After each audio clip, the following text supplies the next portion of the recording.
Nous dégustons aujourd'hui un Côte-Rôtier 2006, Château d'Ampuis, maison Étienne Guigal. Alors comme on peut s'en apercevoir, la robe affiche une bonne intensité, une couleur sombre, des reflets violacés qui côtoient des nuances plus éclatantes, plus brillantes également.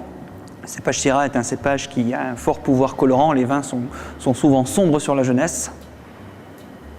Le nez est très agréable, beaucoup de finesse et de complexité dès la jeunesse. On voit que c'est un nez qui s'exprime parfaitement bien.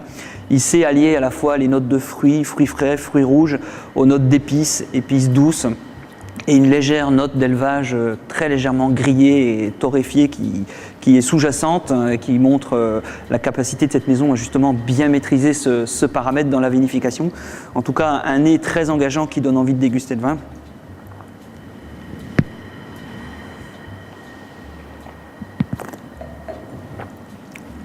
Alors bien sûr, on sait que le cépage Syrah est un cépage qui donne des vins tanniques sur la jeunesse. C'est le cas, on a des tanins très présents. Mais justement, le temps d'élevage a permis justement de leur donner une texture très soyeuse et très fine. On a un vin qui montre beaucoup de dynamisme, une certaine tonicité. On sent effectivement un très beau potentiel sur ce millésime, une expression encore un petit peu sur la réserve, mais qui néanmoins nous laisse envisager pourquoi pas un plaisir immédiat de gastronomie et à la fois un très beau potentiel de garde. On est vraiment sur une très jolie bouteille, on le voit sur la fin de bouche qui est très longue et savoureuse. On reste sur des notes d'épices et de fruits qui sont très persistantes. Maintenant parlons du potentiel de garde. Nous vous conseillons de le déguster à partir de 2016 jusqu'à 2026. Maintenant, si vous n'avez pas la patience d'attendre, et je vous comprends parce que c'est un vin qui est déjà très agréable en dégustation.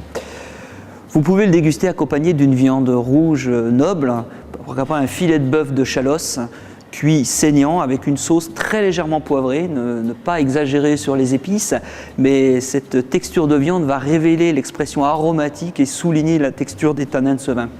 Par contre, si vous avez la patience d'amener ce vin à maturité, alors à ce moment-là, patientez jusqu'à l'automne et profitez de la saison des gibiers. Encore une fois, je vous recommande la finesse. Des noisettes de chevreuil, sauce grand veneur, devrait permettre justement à l'aspect lisse de ces tanins de vraiment communier avec la texture soyeuse de la sauce grand veneur et justement de mettre en valeur également la finesse de la viande de chevreuil. On devrait pouvoir avoir un accord formidable.